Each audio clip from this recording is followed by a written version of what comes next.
Hello दोस्तों, स्वागत है आपको हमारे इस यूट्यूब चैनल में। आज की इस वीडियो में हम बात करेंगे हड़प्पा सभ्यता के धार्मिक जीवन के बारे में। पिछले वीडियो में हमने इसके आर्थिक जीवन के बारे में पढ़ा था। आज की इस वीडियो में धार्मिक जीवन को हम विस्तार से पढ़ने वाले हैं। जैसे कि आपको बता दें, हम इतिहास में जो भी हम बात बोलते हैं या पढ़ते हैं, लिखते हैं, वह सब साक्ष्य के आधार पर होता है। तो इतिहास में हड़प्पा सभ्यता से संबंधित धार्मिक जीवन के लिखित इतिहास के प्रमाण जो है हमें नहीं मिल पाया है, जिस कारण इसका दार्शनिक पक्ष जो है अस्पष्ट है।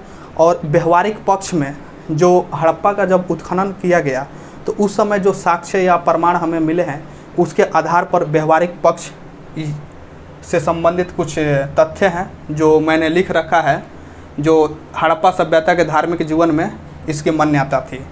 जैसे कि धार्मिक जीवन में लिंग व योनि की पूजा किया जाता था, पशुपति शिव की पूजा, स्त्री शक्ति अथवा मातृदेवी की पूजा।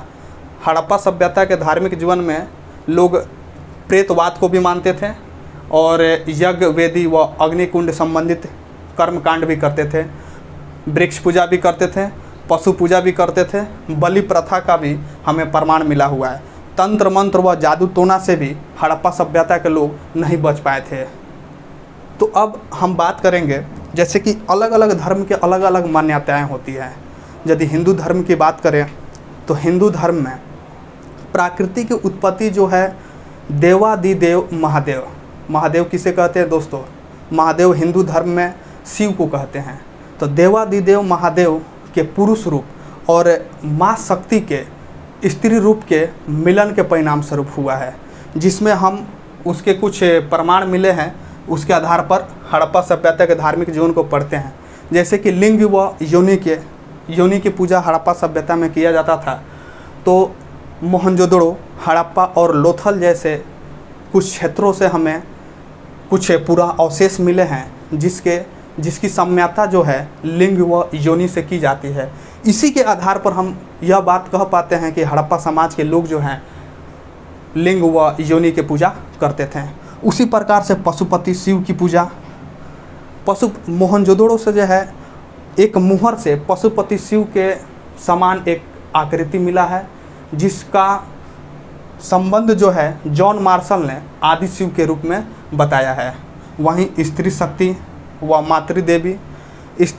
व मातृदेवी का प्रमाण जो है हड़प्पा के सिंध जैसे क्षेत्रों से मिला है, जहाँ पे यह बताया गया है कि एक मुहर प्राप्त हुआ वहाँ से, और मुहर में स्त्री देवी की मूर्ति मिली है, जिसकी साम्यता जो है स्त्री शक्ति व मातृदेवी से की जाती है। उसके बाद हम प्रेतवाद की बात करेंगे। तो हड़प्पा समाज के लोग जो है जैविक और अजैविक के वस्तुओं के पूजा करते थे।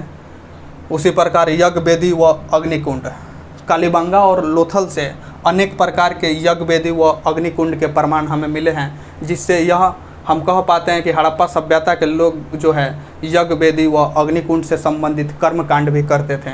वहीं वृक्ष पूजा, एक पीपल के वृक्ष के समक्ष एक व्यक्ति को जल चढ़ाते हुए व्यक्ति का हमें प्रमाण मिला है, जिससे हम कह पाते हैं कि हड़प्पा सभ्यता के लोग जो है वृक्ष पूजा भी करते थे।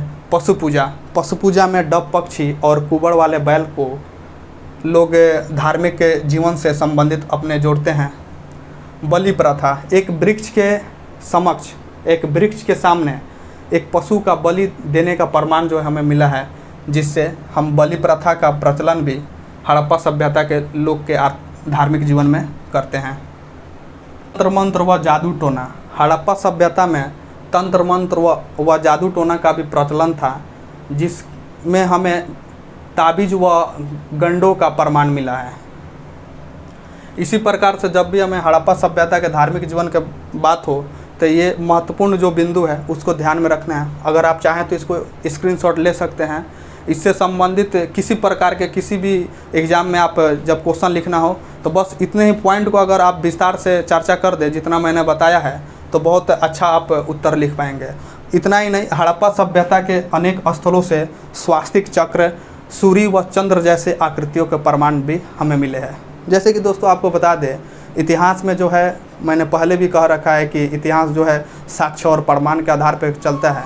तो वहीं धार्मिक, जब हड़प्पा सभ्यता के धार्मिक जीवन की बात करें तो किसी भी साक्ष्य या प्रमाण यानी कि पूरा अवशेष जो हमें मिलता है उसको अभिव्यक्त करने का एक निश्चित सीमा होता है।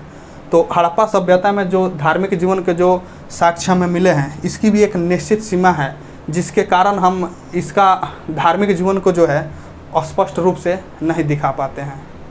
अब हम बात करेंगे हड़प्पा सभ्यता के राजनीतिक जीवन के बारे में। हड़प्पा सभ्यता में जैसे कि हमने पीछे पढ़ रखा है, एक सुव्यवस्थित, मानकीकृत, स्वास्थ्यप्रद और अनुशासित सभ्यता था।